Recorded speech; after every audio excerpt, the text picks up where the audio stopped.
Ms. Clark. Thank you, Senator. My average listener, like me, is a woman in her late 20s and early 30s, and we demand accountability for how the millennial generation was turned into a science experiment without our informed consent for the sake of enriching big pharma, big ag, and big food. Millennial women have started to have kids for the first time, and they are disillusioned with how hard it has become to not only get pregnant, but also raise kids who are healthy, happy, and mentally well. Today, I am proud to represent them. The poisoning of our food and the environment is the issue for these independent women. It is devastating us and our children. My name is Alex Clark, and I host Culture Apothecary. By virtually every measure, millennials are more health conscious than any generation before us, but at the same time, we are also the sickest. That is, until our children end up surpassing us.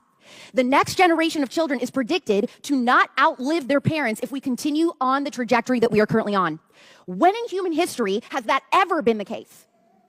We are fatter than any prior generation at this age. We're having more fertility issues. New cancer diagnoses in the US are projected to top 2 million for the first time this year, and these new cases are almost all driven by young people.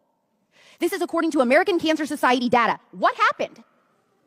Growing up, millennials were handed health advice that was inaccurate, mistaken, or downright fabricated. Almost everything that we were taught about food and health was made up. The only guidance that we received on what to eat came in 1992 via the food pyramid, a completely manipulated work of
no conversation about how our likelihood to experience anxiety or depression would increase by 80% on the pill.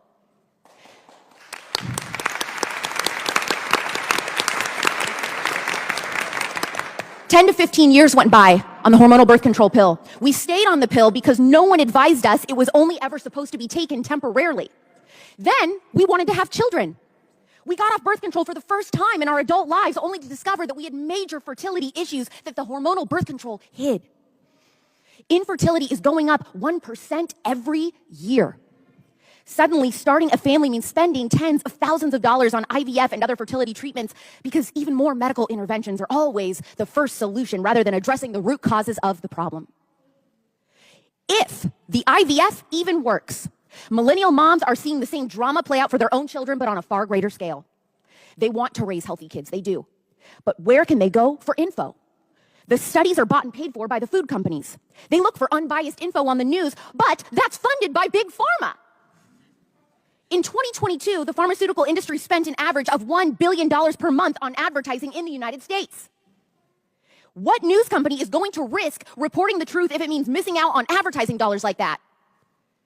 Their pediatrician, these moms' pediatrician, had less than a day of nutrition training in all their years of medical school. They don't even know what seed oils are when they ask about them. If one of my listeners has a child today, there is a 1 in 50 chance that child will have a deadly peanut allergy, 4 times what it was just a few decades ago. And that rate is rising. Children today are about 20% more likely to develop type 1 diabetes than they were 20 years ago. Childhood cancer rates are rising a percentage point every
This is America, the land of the free. Parents are being held hostage. They did not sign up to co-parent with the government. We want a divorce.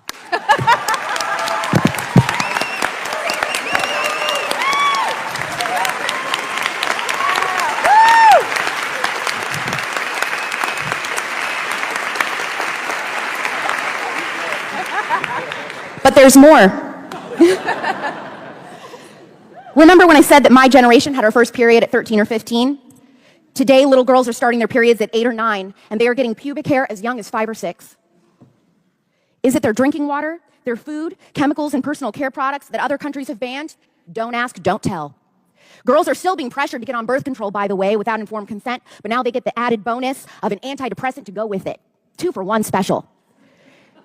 Just to reiterate the war on moms in this country, today, virtually everything a child eats or drinks will be served on a plastic plate, in a plastic bottle, or be eaten from a plastic container with plastic utensils. Human breast milk now contains thousands of microplastics. If you need formula, you can't find it without inflammatory seed oils or soy. Parents have to order it and buy it from Europe.